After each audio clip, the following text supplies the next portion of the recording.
Appears to be the end of one of Jacksonville's most heartbreaking cases. The community poured so much into finding the missing toddler, and now some say they are getting a sense of closure. 32-year-old Ruben Ebron has pleaded guilty to 4 charges: aggravated manslaughter, child neglect, lying to police, and tampering with evidence. The charges of possession of a handcuff key, introducing contraband into the jail, and conspiracy to escape were all dropped. Prosecutors say Lonzie drowned in a bathtub after Ebron and the boy's mother, Lana Barton, locked that child in the bathroom so they could have sex. They then found him face down in the water. Tonight, we're getting reaction from friends and family who all came together to try to search for Lonzie. Many say Ruben Ebron got off easy, and they want more charges to be filed against Lana Barton. Scott Johnson joins us live. Scott? Well, a lot of these people were watching the news on News4Jax of what came out of the courthouse this morning, not happy to hear he could feasibly be a free man and walk out of jail when he's just in his early 50s. When I stopped in McClenny this morning, relatives of Lonzie Barton woke up to the news that Ruben Ebron would spend 20 years behind bars. I don't think 20 years is enough. You don't think 20 years is enough? No. Won't bring the baby back. And I think that Lana should get the same. You do? Why do you say that? Because she was involved. It's her baby. Shirley Barton is Chris Barton's aunt. She watched this case unfold for months, with everything from Ruben Ebron lying to police for months to videos released of Lana and Chris Barton doing drugs in a hotel room while Lonzie was still missing. She feels Lana should do jail time for Lonzie's death as well. I knew she was involved. I could tell by looking at her. A mama don't act that way. I never even seen her shed a tear. Seen her jumping on the bed in a hotel room, seen her do that. Shooting up with Chris. Nearby, I also met with Judy Barefoot. Her relationship to Lonzie is a little harder to explain. She was told after Lonzie was born that her son Ransom was the father. Despite the paternal confusion, she was very close with Lonzie and was not happy with this sentence. Well, if you ask me, I think they both should get death penalty. I really do. You think it should be that severe? I really do. I think they both should get death penalty. They let this baby die. Come on. What do you think about the fact that it took this long to get to this point to where we had any sort of them confessing to what happened? I knew Ruben was going to break. It was just a matter of time. Hundreds of people who didn't even know the family are also dealing with this news. Tiffany Haynes helped in the search. She says both Lana and Ebron should be charged, and she understands why Ebron's sentence is what it is. On one hand, I'm really upset.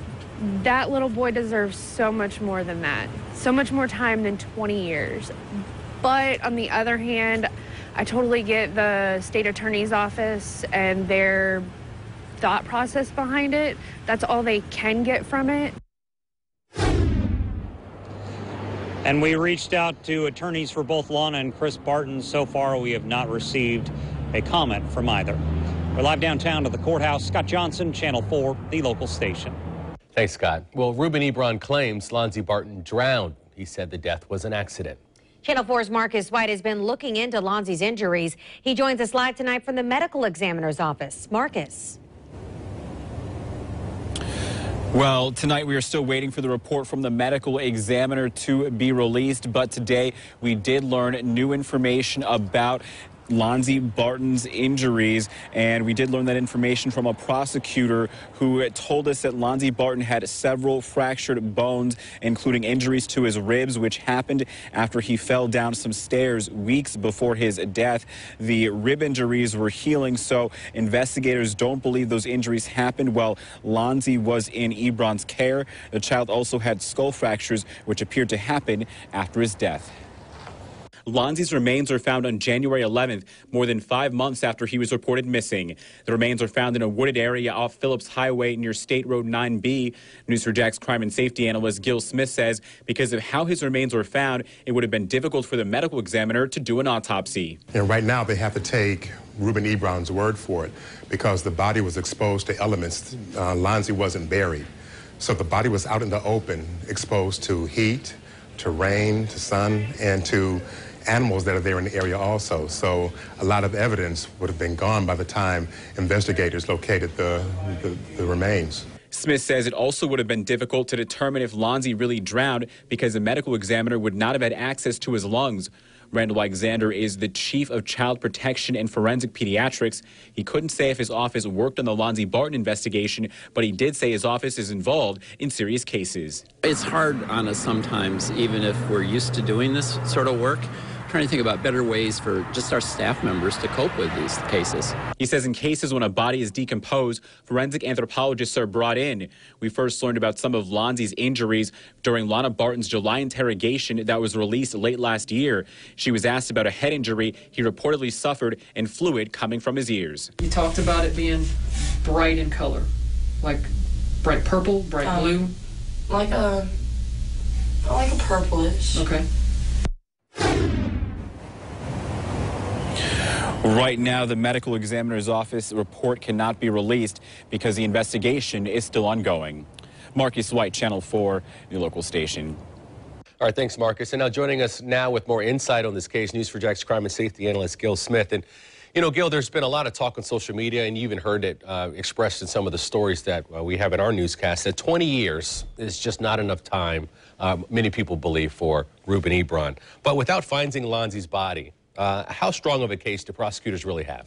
Well, the state must have felt that they did not have quite enough evidence to build a strong case against Ruben Ebron without the body. So they said, okay, well, if we can get some time, we can at least get 20 years for the charge. Now, some people think that, well, he should have gotten life, 40 or 50 years.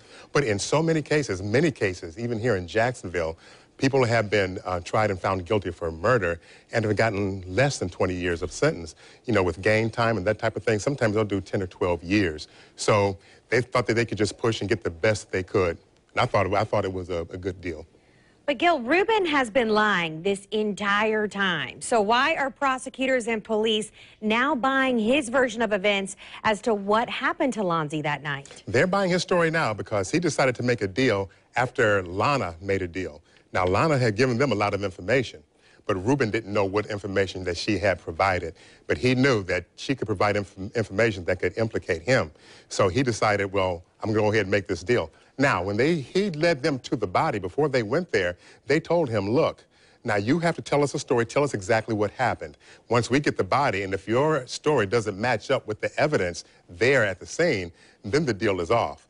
But, you know, part of the problem is that there were just skeletal remains because the body wasn't buried. He said that Lonzie drowned.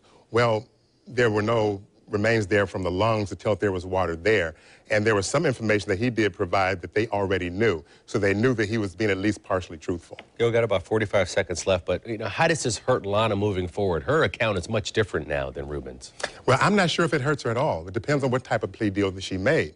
Now, she might have made a deal that would say, clear me of any, I'll give you this information, but clear me of charges on the child abuse and also of any further murder charges. If she made that type of deal, then she's clear.